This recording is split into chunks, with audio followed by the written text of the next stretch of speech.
Hello students, welcome all of you. आज बच्चों हम जो टॉपिक पढ़ेंगे वो हम पढ़ेंगे बच्चों डेरिवेटिव्स। क्या पढ़ेंगे हम? डेरिवेटिव्स। अब बच्चों डेरिवेटिव्स क्या होता है? ये बिल्कुल ही एक नया कंसेप्ट है आपके लिए। आपने लिमिट्स देखा बच्चों, लिमिट्स के बाद आता है हमारा डेरिवेटिव्स। आपने आज से पहले डेरिवेटिव्स कभी नहीं पढ़ा होगा ना सुना होगा बच्चों, तो बिल्कुल नया कॉन्सेप्ट है। डेरिवेटिव होता क्या है वो देखिए बच्चों। डेरिवेटिव का मतलब होता है एक फंक्शन को डिफरेंशिएट करना। क्या होता है? किसी फंक्शन को डिफरेंशिएट करना।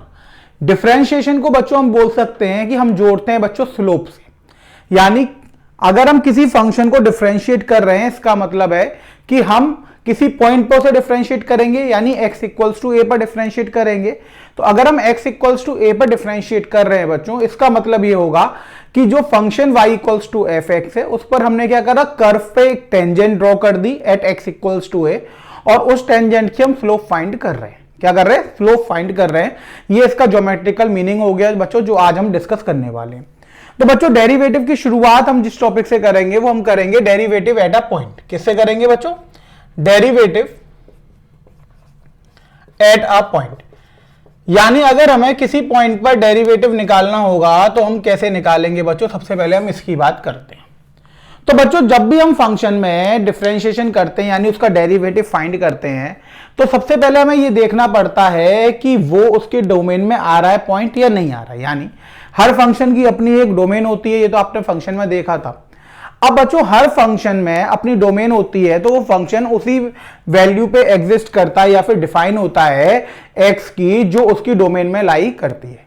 यानी जिस फंक्शन पे बच्चों हम डेरिवेटिव निकाल रहे हैं, यानी जिस पॉइंट पर डेरिवेटिव एट अ पॉइंट बच्चों टॉपिक है, यानी हमने एक फंक्शन कंसीडर करा y equals to f x, उसको हमने x इक्वल्स टू सी पर अगर डेरिवेटिव फाइंड करें हम उसका, तो c बच्चों उसकी डोमेन में आना चाहिए। फर्स्ट ऑफ ऑल ये बात आपको क्लियर है, ठीक है बच्चों। यानी हम उसी पॉइंट पर डेरिवेटिव फाइंड करेंगे किसी फंक्शन का जो पॉइंट उसकी डोमेन में आ रहा होगा।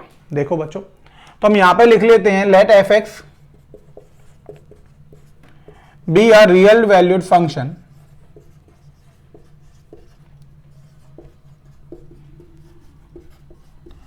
Defined from A to b. यानी कहां से कहां पर डिफाइन है बच्चों? ए से बी पर डिफाइन है। एंड लेट कोई एक सी हमने एलिमेंट ले लिया जो बिलोंग कर रहा है बच्चों ए से लेकर बी पर। Then f x let f x be a real valued function defined from A to B and let c belongs to A से लेकर B. Then f x is said to be differentiable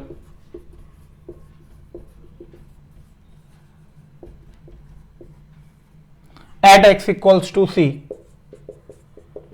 if and only if limit x tends to c fx minus fc over x minus c exist finitely। अब बच्चों ये हमसे क्या कहना चाह रहा है? देखिए हमने यहां पर क्या करा, एक फंक्शन fx मान लिया बच्चों। तो हमने लिखा एक fx जो फंक्शन है वो रियल वैल्यूड फंक्शन है। डिफाइन कहां से कहां पर है बच्चों? a से b पर डिफाइन है। a से लेके b का डिफाइन का मतलब हो गया कि बच्चों जो इसकी डोमेन है यानी x की जो वैल्यू है वो कहां से कहां तक चेंज हो सकती है, वो a से लेकर b तक चेंज हो सकती है। इतनी बात आप सबको समझ में आ गई? तो मैं जैसा कि आपको बता रहा था कि अगर हम डिफरेंशिएशन निकालेंगे किसी भी फंक्शन का किसी भी पॉइंट पर, तो वो पॉइंट जो हम लेंगे बच्चों वो ऐसा लेंगे जो उसकी डोमेन में लाई कर रहा होगा। अब यहां पे देखा कि बच्चों हमने एफ एक्स एक रियल वैल्यूड फंक्शन है जो कि डिफाइन हो रहा है ए से लेकर बी पर। अब बच्चों हमने एक ले लिया कि एंड लेट सी। अब हमने एक पॉइंट लिया सी, जो सी है बच्चों वो कहां से कहां तक बिलोंग कर रहा है? सी बिलोंग कर रहा है ए से लेकर बी के बीच में। यानी कि हमने जो सी पॉइंट लिया है वो ए और बी के बीच में लिया है। अब ए और बी के बीच में लिया, इसका मतलब बच्चों इसके डोमेन के बीच में लिया है, क्योंकि डोमेन का जो इंटरवल था वो कहां से कहां तक था? वो ए से लेकर बी तक था बच्चों। अब हमने जो c की वैल्यू ली है वो कहां से कहां के बीच में ली है? वो a से b के बीच में ली है। इसका मतलब ये होगा कि बच्चों जो c की वैल्यू होगी वो उसकी डोमेन में लाई कर रही है। अब डोमेन में लाई कर रही है यानी उस पर फंक्शन तो डिफाइंड हो गई।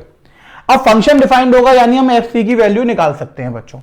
अब अगली बात आती है कि then f x is said to be differentiable. अब क्या अगर c उसके डोमेन में लाई कर रहा है तो क्या फंक्शन उस पॉइंट पर डिफरेंशिएबल होगा? ऐसा कोई भी नेसेसरली नहीं है। सबसे पहली बात आप ये क्लियर करें कि अगर फंक्शन की डोमेन ए से लेकर बी तक है तो इस बात का मीनिंग ये नहीं है कि फंक्शन ए से लेकर बी पर हर पॉइंट पे डिफरेंशिएबल होगा, ऐसा बिल्कुल भी जरूरी नहीं है। यानी ऐसा पॉसिबल है कि फंक्शन उस पॉइंट पे डिफाइन हो लेकिन उस पॉइंट पर डिफरेंशिएबल ना हो। डिफाइन होना और डिफरेंशिएबल होना बच्चों दोनों अलग अलग चीजें हैं। डिफाइन का मतलब होता है कि फंक्शन उस पॉइंट पे आउटपुट देगा, फंक्शन उस पॉइंट पे क्या देगा, आउटपुट देगा। डिफरेंशिएबल बिल्कुल अलग चीज है बच्चों। डिफरेंशिएबल कब होती है तो उसकी अपनी एक स्पेशल कंडीशन होती है जिसे आज हम डिस्कस करेंगे बच्चों। तो then f x is said to be differentiable at x equals to c. हमें ये तो समझ में आ गया कि जो सी पॉइंट है वो ए से लेके बी के बीच में लाई कर रहा है, यानी फंक्शन की डोमेन में लाई कर रहा है, तो उस पॉइंट पर फंक्शन तो डिफाइन होगा ही बच्चों। लेकिन हम ये नहीं कह सकते कि उस पॉइंट पे फंक्शन डिफरेंशिएबल होगा। तो हमने क्या लिखा बच्चों, उसी को आगे कंटिन्यू करते हुए हमने लिखा कि then f x is said to be differentiable at x equals to c if and only if. तो एफ एक्स जो है एक्स इक्वल्स टू सी पर कब डिफरेंशिएबल होगा। तो बच्चों यहां से रीजन आया कि f x is said to be differentiable at x equals to c कब होगा, जब limit x tends to c, limit x tends to c f x minus f c over x minus c exist finitely. ये बच्चों सबसे important है आपका, क्या है कि limit x tends to c. अब लिमिट बच्चों हम निकाल लें एक्स टेंड्स टू सी पर, तो f x minus f c over x minus c एक एक्सप्रेशन हो गया बच्चों। ये जो है वो एग्जिस्ट करना चाहिए, यानी इसका आंसर आना चाहिए। और आंसर भी बच्चों कैसा आना चाहिए, फाइनाइटली आना चाहिए। फाइनाइटली का मतलब हुआ कि इसका आंसर ना तो इनफाइनाइट आ सकता है और ना ही माइनस इनफाइनाइट आ सकता है, ये दोनों ही अलाउ नहीं है। क्लियर हुआ बच्चों। फाइनाइटली का मतलब हुआ कि हमें एक पर्टिकुलर आउटपुट मिले, एक वैल्यू मिले, नॉट डिफाइंड वाला केस ना मिले, यानी इनफाइनाइट वाली चीज ना मिले। क्योंकि लिमिट में तो ऐसा भी हो रहा था बच्चों की 1/0 जैसे आ रहा था, तो 1/0 को हम इन्फिनिटी लिख रहे थे, वहां पे वो उसका आंसर हो जा रहा था बच्चों। उसे तो हम एग्जिस्ट मान रहे थे कि लिमिट एग्जिस्ट कर रही है, यानी अगर LHL और RHL दोनों इनफाइनाइट के बराबर आ रहे थे तो हम कह रहे थे कि लिमिट एग्जिस्ट कर रही है। क्योंकि लिमिट में तो बच्चों इनफाइनाइट और माइनस इनफाइनाइट दोनों आंसर वैलिड हैं, लेकिन डिफरेंशिएबल में ऐसा नहीं है। अगर हम ये चेक कर रहे हैं कि x इक्वल्स टू सी पर फंक्शन डिफरेंशिएबल है या नहीं है, तो बच्चों अगर हम इस लिमिट को सॉल्व करेंगे, limit x tends to c f x minus f c over x minus c, तो इसकी जो वैल्यू है वो एग्जिस्ट करेगी और फाइनाइटली एग्जिस्ट करेगी। यानी अगर उसमें इनफाइनाइट या माइनस इनफाइनाइट में से कोई भी आंसर आता है तो हम कह देंगे कि x इक्वल्स टू सी पर फंक्शन एफ एक्स डिफरेंशिएबल नहीं है। इतनी बात आप सब लोगों को क्लियर हो गई। एक बार मैं और रिपीट कर देता हूं बच्चों। हमने एक फंक्शन लिया एफ एक्स, उसकी डोमेन है ए से लेकर बी, ए से लेकर बी के बीच में हमने कोई एक पॉइंट ले लिया सी, यानी x इक्वल्स टू सी। अब बच्चों अगर ए से लेकर बी के बीच में हमने कोई पॉइंट सी लिया है, यानी उस सी पॉइंट पे फंक्शन डिफरेंशिएबल, वो फंक्शन डिफाइन होगा, यानी हम उस पर एफ सी की वैल्यू निकाल सकते हैं। अब किसी पॉइंट पे फंक्शन डिफाइन है, इसका मतलब ये बिल्कुल भी नहीं है कि उस पॉइंट पे फंक्शन डिफरेंशिएबल भी होगा, यानी हमें उसका डेरिवेटिव भी मिल जाएगा। इतनी बात आपको क्लियर हो गई। डेरिवेटिव होने के लिए बच्चों ये कंडीशन ट्रू होनी चाहिए, यानी अगर हम देख रहे हैं कि एफ एक्स जो है एक्स इक्वल्स टू सी पर डेरिवेटिव है, यानी डिफरेंशिएबल उसका एग्जिस्ट करेगा या नहीं करेगा, तो हम कैसे पता लगाएंगे। तो बच्चों इसके लिए हम क्या करेंगे, हम इस टर्म की वैल्यू निकालेंगे। वैल्यू क्या है बच्चों, limit x tends to c f x minus f c over x minus c, इसकी वैल्यू निकालेंगे बच्चों। और इसकी वैल्यू भी कैसी आनी चाहिए, फाइनाइटली आनी चाहिए, और ये एग्जिस्ट करना चाहिए। अब वैल्यू बच्चों अगर फाइनाइटली आ जाएगी, फाइनाइटली का मतलब है कि इनफाइनाइट और माइनस इनफाइनाइट इसमें एक्सेप्टेबल नहीं है। अगर इसकी वैल्यू फाइनाइट आ जाएगी, then we say that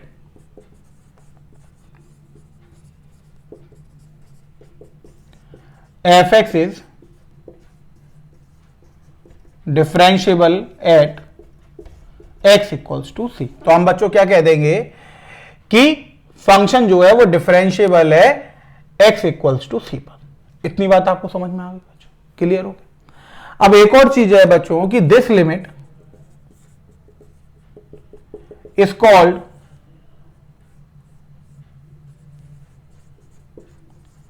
derivative और differentiation of fx at x equals to c, and it is denoted by, इसको बच्चों हम f डैश c लिख सकते हैं, इसको बच्चों हम डी ओवर एफ सी लिख सकते हैं, और इसको बच्चों हम क्या लिख सकते हैं, D over D x F x लिख सकते हैं एट एक्स इक्वल्स टू सी। इन तीनों में से हम किसी भी चीज से इसे डिनोट कर सकते हैं। दोबारा समझे बच्चों, अगर ये कंडीशन होल्ड हो गई तो हमने लिख दिया then we say that f x is differentiable at x equals to c. ये तो आपकी बात समझ में आ गई बच्चों, यानी limit x tends to c f x minus f c over x minus c का आंसर हमारे पास मिल गया और हमें फाइनाइट आंसर इसका मिल गया, तो हम कह देंगे कि function x equals to c पर डिफरेंशिएबल है। अब डिफरेंशिएबल है तो बच्चों ये जो वैल्यू आएगी ना, ये ही उसके डेरिवेटिव ऑफ डिफरेंशिएशन की वैल्यू होगी।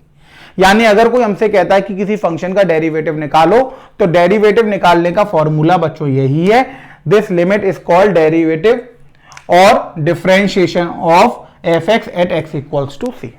अब बच्चों डिफरेंशिएशन को हम डिनोट कैसे करते हैं, हम उसे एफ डैश सी लिख सकते हैं, कैपिटल डी बनाकर एफ सी लिख सकते हैं, या फिर हम लिख सकते हैं कि D over D x of f x, यानी हम डिफरेंशिएशन कर रहे हैं एफ एक्स का विद रेस्पेक्ट टू एक्स, और यहां पर हम एक्स की वैल्यू क्या लेके चल रहे हैं, सी लेकर चल रहे हैं। इतनी बात आपको समझ में आ गई।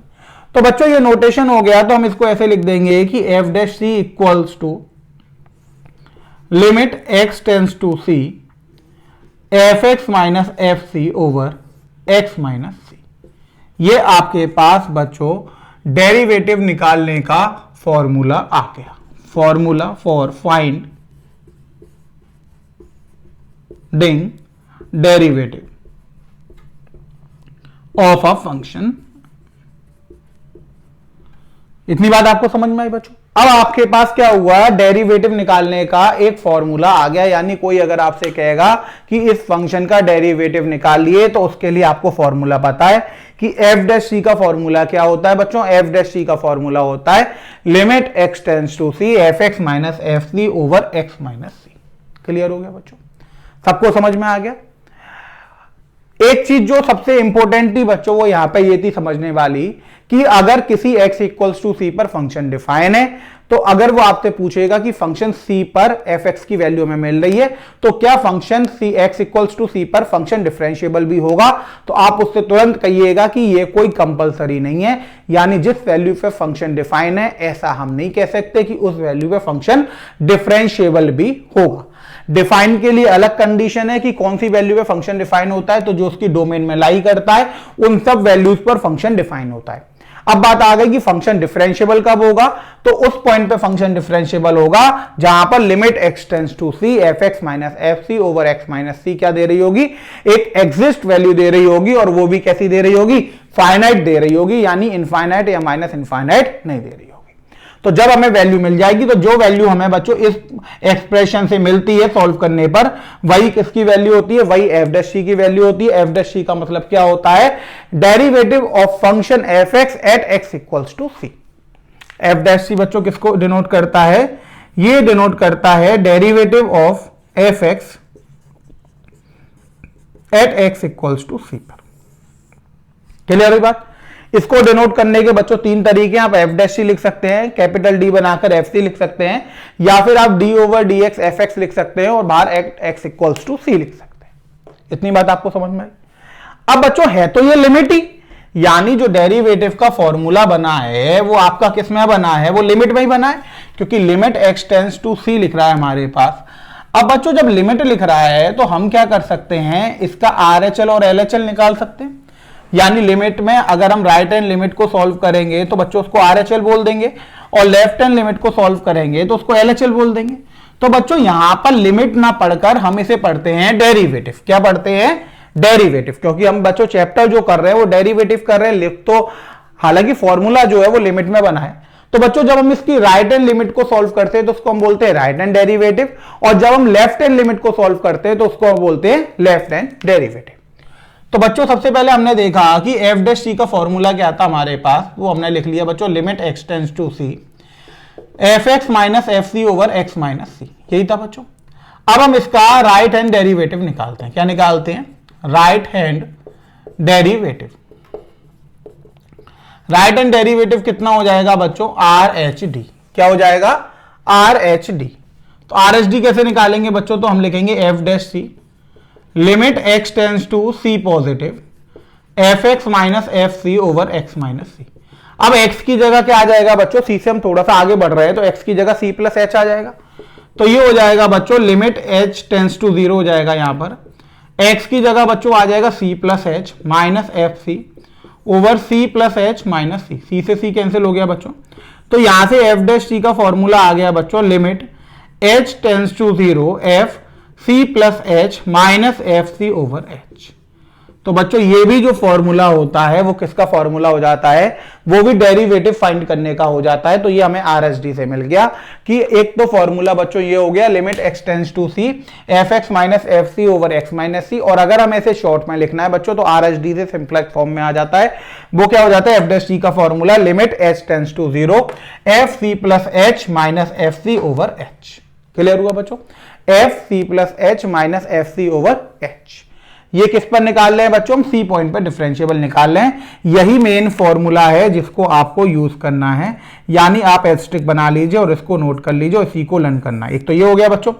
हम जब क्वेश्चन सॉल्व करेंगे तो ऊपर वाले फॉर्मूले को यूज ना कर हम ज्यादातर इस वाले फॉर्मूले को यूज करते हैं, आरएसडी वाले को, क्योंकि वैल्यू तो सेम ही आनी है बच्चों दोनों से। ठीक है, जब वैल्यू सेम आनी है तो ये इजी पड़ता है थोड़ा सा कि limit direct h tends to 0 आती है f c plus h minus f c over h. अब इसी तरीके से बच्चों मान लीजिए कि वो कहता है कि लेफ्ट हैंड डेरिवेटिव फाइंड करो। क्या करो, लेफ्ट हैंड डेरिवेटिव फाइंड करो। कोई बात नहीं बच्चों, लेफ्ट हैंड डेरिवेटिव में हम लिख देते हैं एलएसडी।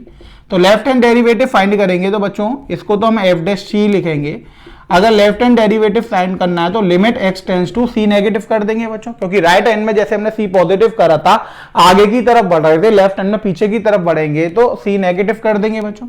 यहां पर वही रहेगा f x minus f c over x minus c. ये तो बच्चों क्वेश्चन में ही था।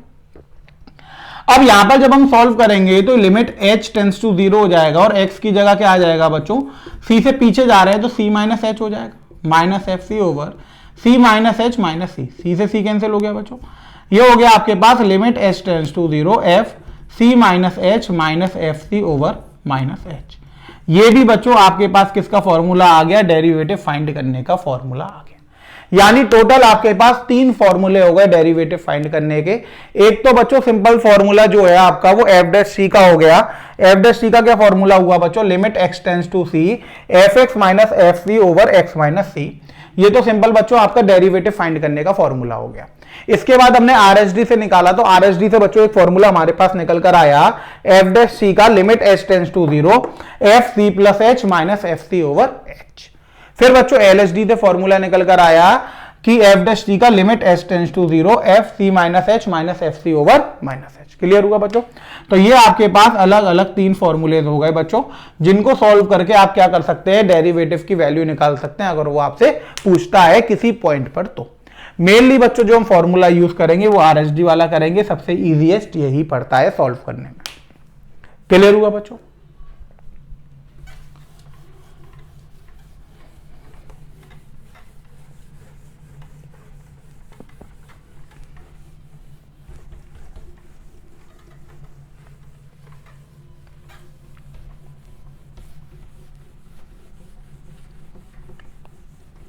अब देखिए बच्चों, हम क्वेश्चन देखते हैं कि किस टाइप के क्वेश्चन यहां पे अराइज होते हैं और हम उन्हें कैसे सॉल्व करते हैं बच्चों। तो हमने एक क्वेश्चन लिया बच्चों, फाइंड द डेरिवेटिव ऑफ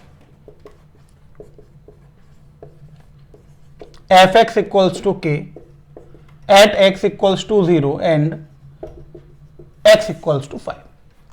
अब बच्चों क्वेश्चन है हमारे पास, find the derivative of f x equals to k at x equals to 0 and x equals to 5। ठीक है बच्चों। अब बच्चों हम सॉल्व करेंगे तो सबसे पहले हमने लिखा कि एफ एक्स कितना है बच्चों, एफ एक्स इक्वल्स टू के। कैसा फंक्शन हो गया बच्चों, कांस्टेंट फंक्शन हो गया। ठीक है बच्चों, कांस्टेंट फंक्शन हो गया, इसका मतलब इसकी डोमेन बच्चों रियल हो गई। तो 0 और 5 दोनों इसकी डोमेन में आ रही हैं, यानी फंक्शन तो वहां पर डिफाइन है बच्चों। अब हमने फॉर्मूला लगाया बच्चों, एफ डैश एक्स का फॉर्मूला क्या हो जाएगा, लिमिट एफ डैश सी का फॉर्मूला बच्चों क्या हो जाएगा, limit h tends to 0 f c plus h minus f c over h. यही हो जाएगा बच्चों। अब सबसे पहले बच्चों हमने निकाला कि एट एक्स इक्वल्स टू 0, सो सी की वैल्यू बच्चों हमने क्या पुट कर दी, सी की वैल्यू यहां पर हमने 0 पुट कर दी, क्योंकि हमारे पास जो फॉर्मूला है वो किसका है, एफ डैश सी का है। आप चाहें तो इसे एफ डैश एक्स का ही फॉर्मूला बना सकते हैं। एफ डैश एक्स कितना हो जाएगा, limit h tends to 0 f x plus h minus f x over h. तो यहां पर बच्चों सी की जगह क्या आ जाएगा, एक्स आ जाएगा। आप ऐसा भी कर सकते हैं, एफ डैश एक्स का फॉर्मूला क्या हो गया, limit h tends to 0 f x plus h minus f x over h. तो आप ऐसा लिखा रहने दीजिए, मान लीजिए। तो आप बच्चों x इक्वल्स टू 0 आपने फर्स्ट पार्ट यहां पर पुट कर दिया। तो एफ डैश 0 की वैल्यू क्या हो गई बच्चों, लिमिट h टेंस टू 0। अब जहां जहां x लिख रहा है वहां 0 आ जाएगा, f0 plus h minus f0 over h। तो बच्चों limit h tends to 0 fh minus f0 over h, इतना ही हो जाएगा। अब आप वैल्यू पुट करेंगे बच्चों, तो देखिए limit h tends to 0 fh। अब fx की वैल्यू k है, ये तो कांस्टेंट फंक्शन है बच्चों। कांस्टेंट फंक्शन क्या होता है कि उसमें आप x की कोई भी वैल्यू डालिए, आंसर हमेशा क्या आएगा, वही कांस्टेंट आएगा जो दे रखा होगा। तो यहाँ पे कांस्टेंट k दे रखा है, इसका मतलब है कि आप x कुछ भी डालते रहिए, आंसर हमेशा k आएगा। क्यों आएगा, क्योंकि जैसे x की जगह 0 डालो तो यहाँ x है ही नहीं, k दे देगा। 1 डालो तो क्या दे देगा, k दे देगा। 2 डालोगे तो क्या दे देगा, k। क्योंकि RHS में बच्चों कहीं x है ही नहीं। जब RHS में कहीं x है ही नहीं तो ये ऑब्वियस सी बात हो गई कि आंसर हमेशा हमें क्या मिलेगा, आंसर हमेशा हमें k मिलेगा। k माइनस के ओवर एच हो जाएगा बच्चों। k माइनस के कितना हो गया, 0। तो इसका आंसर कितना आ गया, 0। यानी हमारे पास एफ डैश 0 की वैल्यू बच्चों कितनी आ गई, 0 आ गई। अब मान लीजिए कि बच्चों हमें 5 पर निकालना है, तो हमने सेकंड पार्ट लिया, उसमें हमने लिख दिया एट x इक्वल्स टू 5। तो एफ डैश 5 का फॉर्मूला क्या हो जाएगा बच्चों, limit h tends to 0 f5 plus h minus f5 over h। यानी जहां जहां x लिख रहा था, x की जगह बच्चों हमने क्या रख दिया, 5 रख दिया, तो एफ डैश 5 हो गया। Limit h tends to 0 f5 plus h minus f5 over h। अब बच्चों कहानी वहीं आके लौट के आ गई कि हमारे पास जो फंक्शन है वो कैसा है, कांस्टेंट है। अब 0 डाल दो तो भी k मिलेगा, k डाल दोगे, h डाल दोगे तो भी k मिलेगा, 5 डालोगे तो भी k मिलेगा, और 5 प्लस h डालोगे तो भी क्या मिलेगा, k ही मिलेगा, क्योंकि फंक्शन कैसा है, कांस्टेंट है बच्चों। तो k माइनस के ओवर के h, तो बच्चों ये भी वैल्यू कितनी आ गई, 0 आ गई। यानी आपके पास एफ डैश 0 की वैल्यू भी बच्चों कितनी आ गई, 0 आ गई, और एफ डैश 5 की वैल्यू भी कितनी आ गई, 0 आ गई। तो बच्चों derivative of a function at x equals to 0 equals to 0 and derivative of a function at x equals to 5 is also equals to 0। Clear हुआ बच्चों, सबको समझ में आ गया ये बच्चों, किसी को कोई दिक्कत तो नहीं है इसमें। यानी अब आपको क्या करना है, फॉर्मूले में वो वैल्यू पुट करनी है बच्चों। इसके बाद ये क्वेश्चन लिमिट का बन जाएगा, जैसे आप लिमिट को सॉल्व करते हैं वैसे ही आपको सॉल्व करना है। अब लिमिट किसी भी टाइप की बनेगी तो मुझे पता है बच्चों आप उसे सॉल्व कर लेंगे, क्योंकि लिमिट आपने बहुत अच्छे से पढ़ ली है। तो लिमिट का कोई भी क्वेश्चन तो आप छोड़ने वाले हो नहीं, मुझे पता है, वो तो आप तुरंत सॉल्व कर लेते हो उसे। तो आप अब तो इस क्वेश्चन को आराम से सॉल्व कर लोगे। अगला क्वेश्चन देखते हैं बच्चों। नेक्स्ट क्वेश्चन हम लेते हैं, late f be a real valued function defined by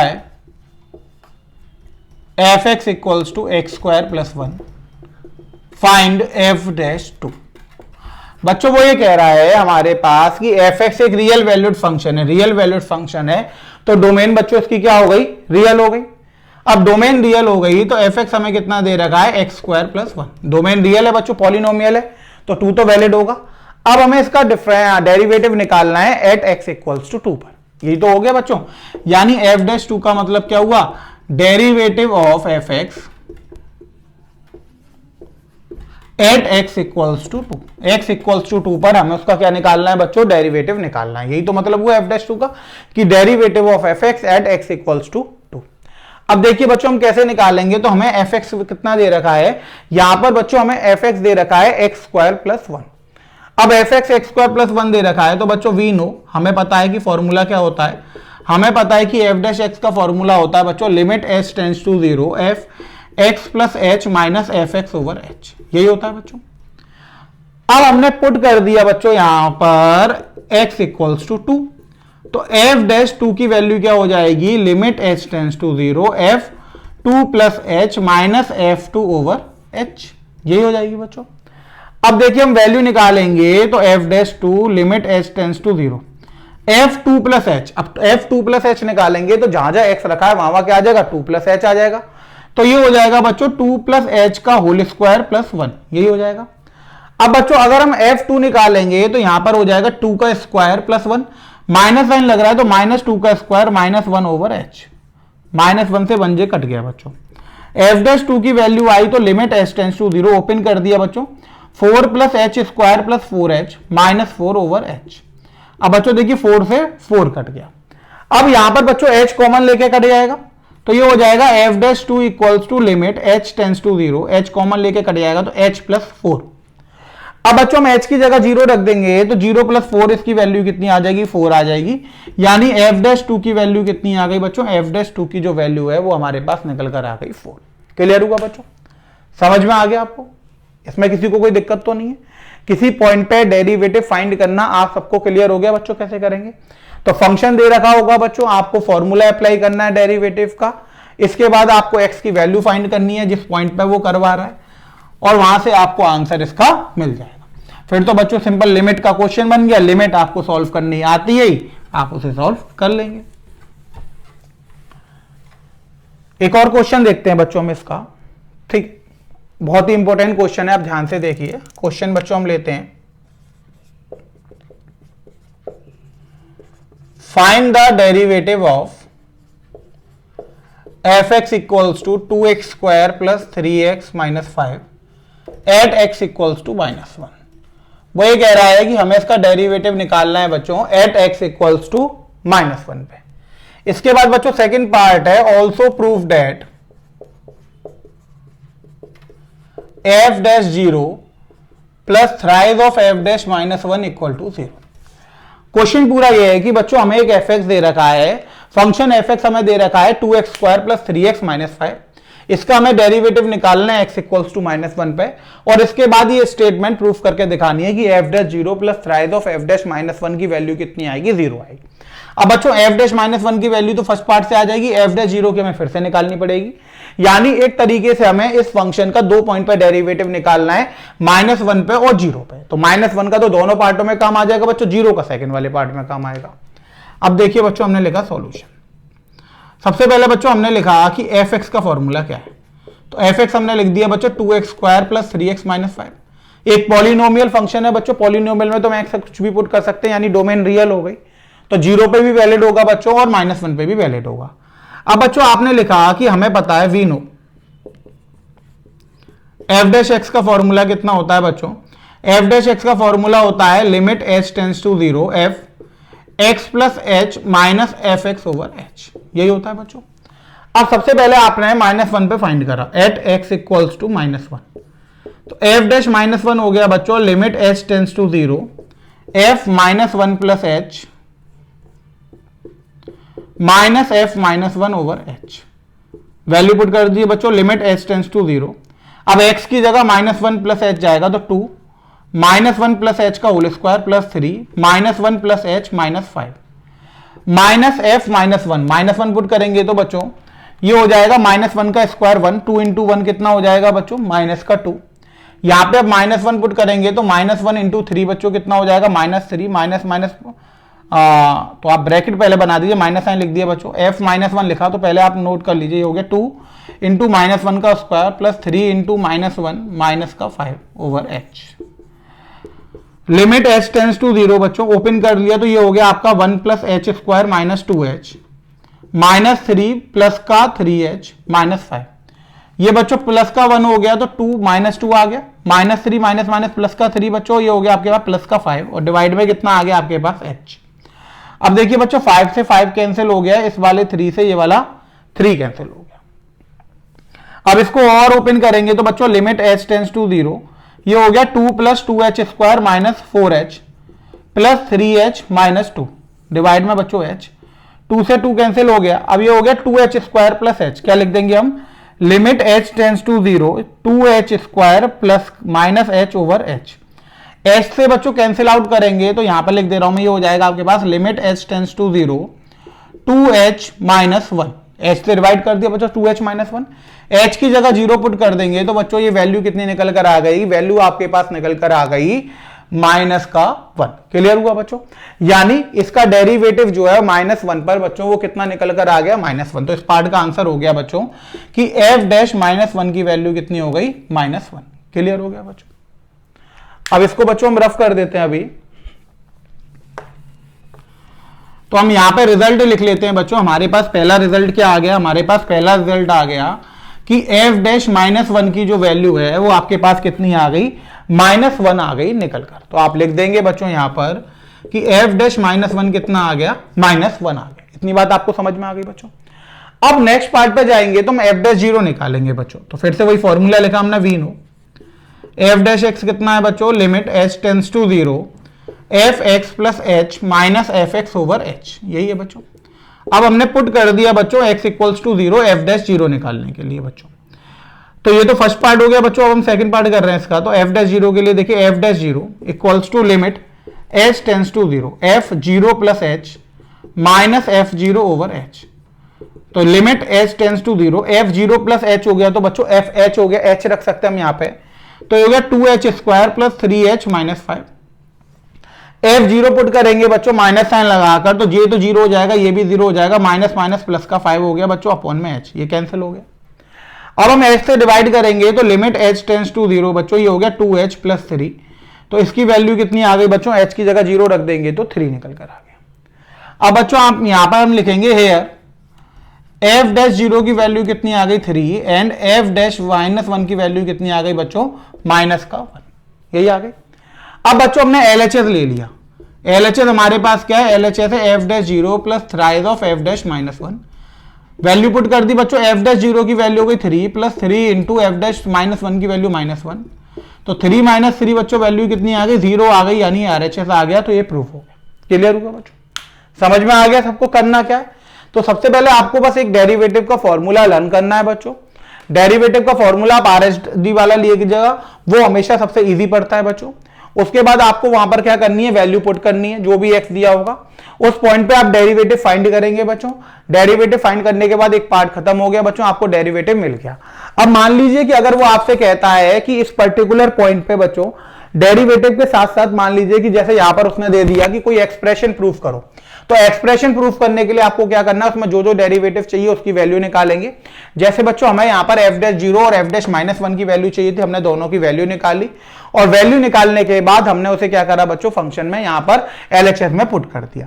put करने के बाद बच्चों हमने सॉल्व करा, तो सॉल्व करने पर हमारे पास क्या आ गया, वही वैल्यू निकल कर आ गई। अब वही वैल्यू निकल कर आ गई तो बच्चों ये हमारे पास क्या हो गया, आंसर निकल कर आ गया कि हमारे पास LHS की वैल्यू भी 0 आ गई और RHS भी क्या हो गया, 0 हो गया। तो ये सॉल्व हो गया। क्लियर हो गई बच्चों, समझ में आ गई आपको इतनी बात। तो ये बच्चों आपका टॉपिक था डेरिवेटिव एट अ पॉइंट, यानी अगर किसी पॉइंट पर हमें किसी फंक्शन का डेरिवेटिव निकालना है तो हम उसे कैसे निकालेंगे। क्लियर हो गया बच्चों आप सबको, किसी को यहां पर कोई दिक्कत तो नहीं है बच्चों। तो किसी पॉइंट पर अगर हमें डेरिवेटिव निकालना है तो कैसे निकालेंगे, ये आप सबको क्लियर हो गया, सबको समझ में आ गया बच्चों।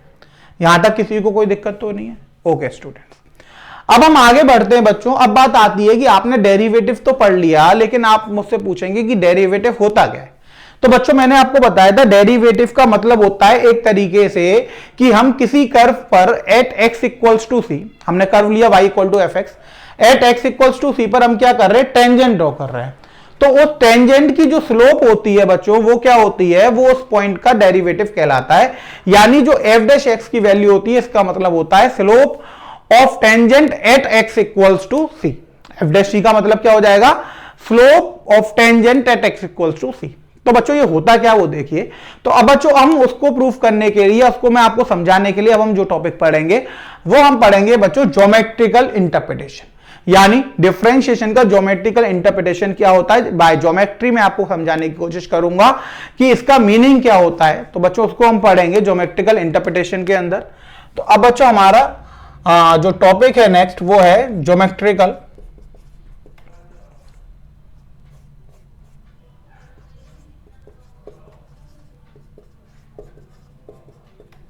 interpretation of derivative at a point।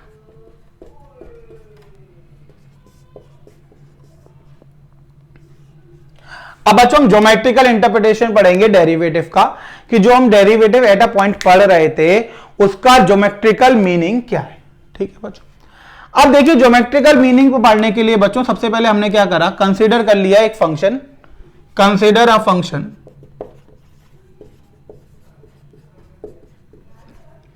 हमने एक फंक्शन कंसीडर कर लिया बच्चों y equals to f x.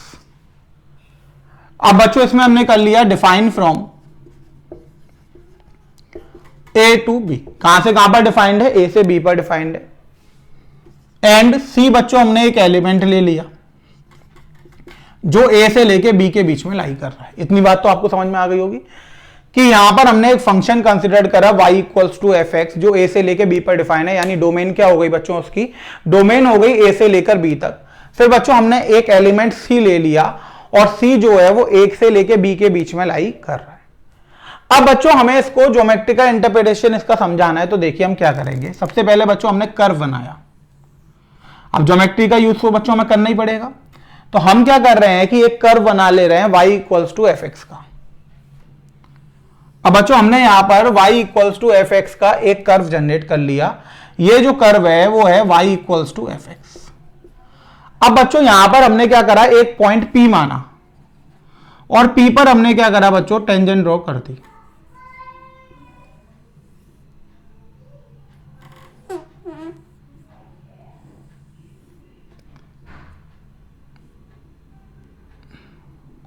ये वाला पॉइंट बच्चों हमने P मान लिया और यहां पर हमने x equals to c value ले ली। अब बच्चों अगर ये P पॉइंट है तो ऑब्वियस सी बात है कि इसके जो कोऑर्डिनेट होंगे P के वो कितने हो जाएंगे, C, FC हो जाएंगे। यानी y equals to f x था, तो जब मैं x की जगह C डालूंगा तो मुझे FC वैल्यू मिल जाएगी। अब बच्चों हमने यहां पर एक और पॉइंट लिया, ये हमने पॉइंट ले लिया बच्चों x equals to c plus h, यानी C में हमने कुछ बढ़ा दिया, हम कहां पे पहुंच गए, C प्लस एच पे पहुंच गए बच्चों। इस पॉइंट को बच्चों हमने Q कंसिडर कर लिया, इसमें x की वैल्यू CH डालेंगे तो y की वैल्यू कितनी मिल जाएगी, FC प्लस एच, और इसको बच्चों हमने जोड़ दिया।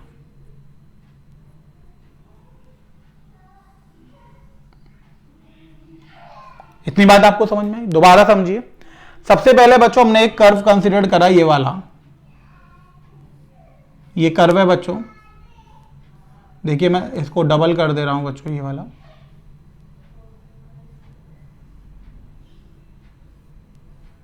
ये बच्चों एक कर्व है।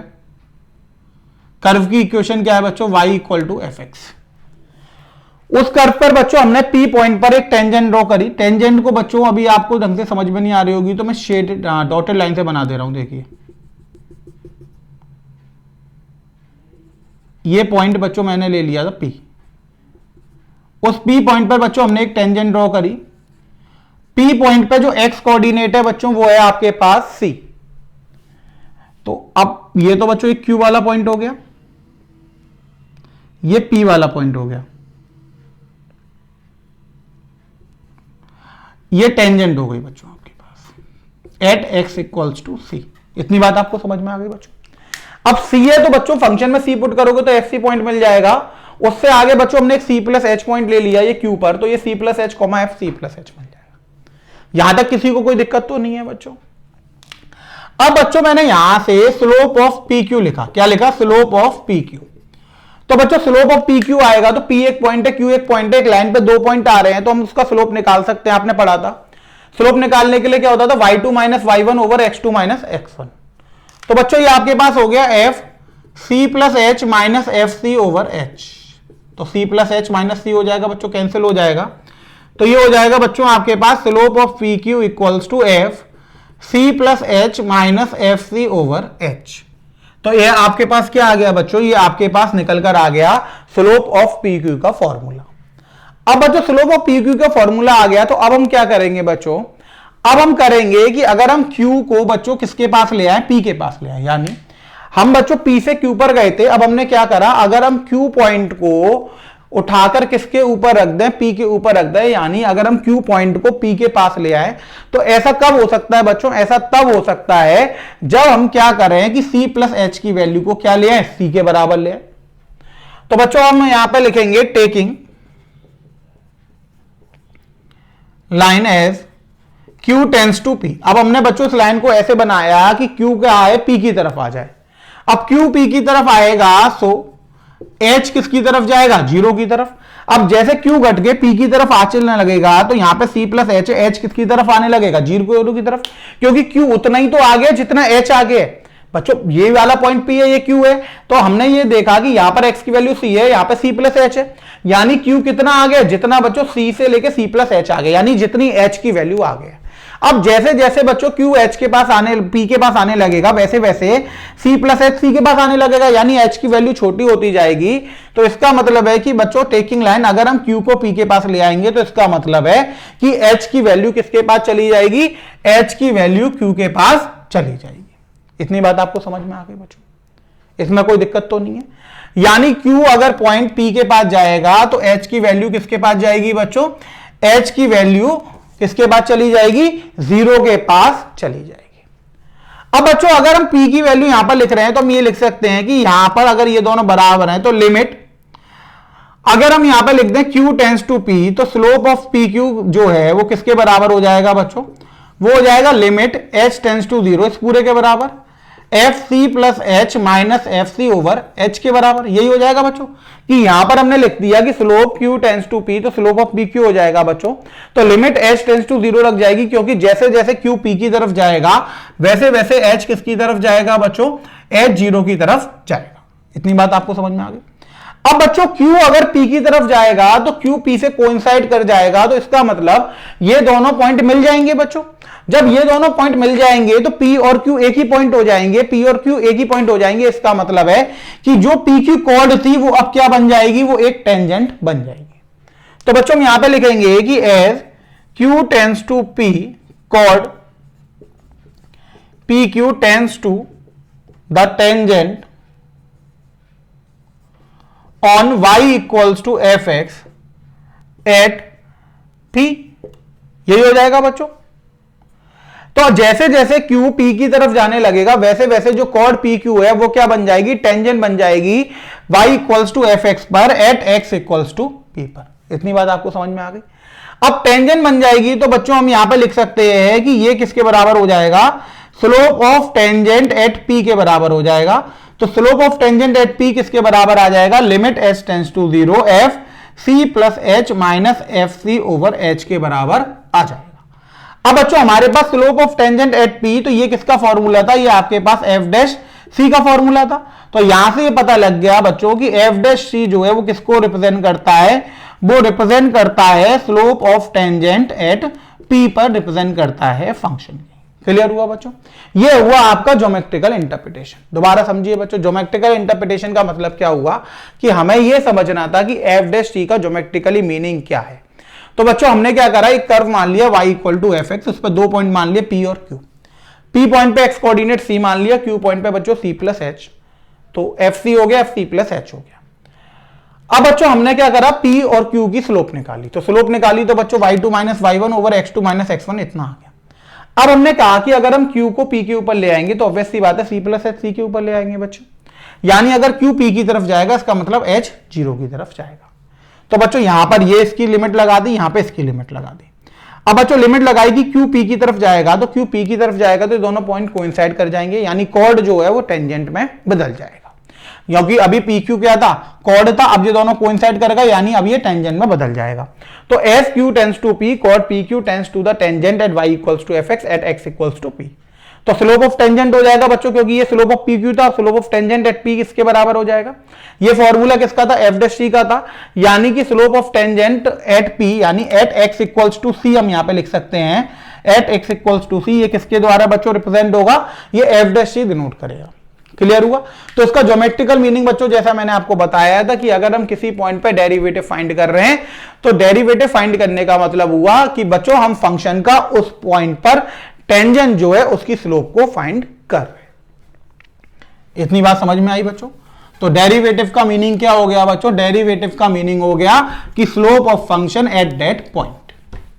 तो जब भी आपको स्लोप फाइंड करनी होगी किसी फंक्शन की किसी पॉइंट पर, तो आप क्या करेंगे, उसका डेरिवेटिव कर देंगे। तो डेरिवेटिव का जो आंसर आएगा वो क्या आ जाएगा, स्लोप आ जाएगा उस पॉइंट पर टेंजेंट की। फंक्शन की स्लोप नहीं होती है बच्चों, उस पॉइंट पर जो हम टेंजेंट ड्रॉ करेंगे उसकी स्लोप आ जाएगी। क्लियर हुआ बच्चों। एक क्वेश्चन देखते हैं बच्चों। क्वेश्चन हमारे पास आया कि find the slope of the tangent to the curve y equals to x square at minus 1/2, 1/4। वो ये कह रहा है कि बच्चों एक कर्व है हमारे पास y equals to x square। Curve क्या है बच्चों, y equals to x square है, यानी एफ एक्स इक्वल्स टू कितना है, एक्स स्क्वायर। अब बच्चों हमें निकालना है slope of curve at point x equals to -1/2, क्योंकि बच्चों ये x, y हो जाएगा, तो हमें तो x से मतलब है, y से तो कोई मतलब नहीं है। तो slope of curve at point x equals to -1/2, या फिर स्लोप ऑफ कर्व ना बोल के बच्चों हम क्या बोलेंगे, slope of tangent on curve, ऐसा बोल सकते हैं कि slope of tangent on curve at point x equals to -1/2, यानी एट x इक्वल्स टू -1/2 पे कर्व पर हम क्या करेंगे, एक टेंजेंट ड्रॉ करेंगे, उस टेंजेंट की हमें स्लोप निकालनी है। तो बच्चों सिंपल सा फॉर्मूला है कि हमें पता है, we know slope of tangent on curve at x equals to -1/2 या at x equals to c equals to f dash c, यही हो जाता है बच्चों। तो हमें पता है कि इसकी वैल्यू जो है slope of tangent on curve at x equals to c कितना होता है, एफ डैश सी होता है। ये हमने बच्चों ज्योमेट्रिकल इंटरप्रिटेशन से देख लिया। अब एफ डैश सी होता है तो बच्चों हमने लिखा कि एफ डैश सी की जो वैल्यू आएगी वो किसके बराबर आएगी, limit h tends to 0 f c plus h minus f c over h. अब c की वैल्यू कितनी है बच्चों, यहां पर माइनस का 1/2, हेयर जो c है बच्चों वो कितना है, माइनस का 1/2। तो ये हो जाएगा limit h tends to 0 f minus 1/2 plus h minus f minus का 1/2 ओवर h। अब बच्चों limit h tends to 0 f minus 1/2 over h, तो ये हो जाएगा माइनस 1/2 प्लस h का होल स्क्वायर माइनस 1/2 का होल स्क्वायर ओवर h। तो लिमिट h टेंड्स टू 0 बच्चों ओपन करेंगे तो ये हो जाएगा माइनस 1/2 का square 1/4 plus h square minus का h, 2ab हो जाएगा बच्चों।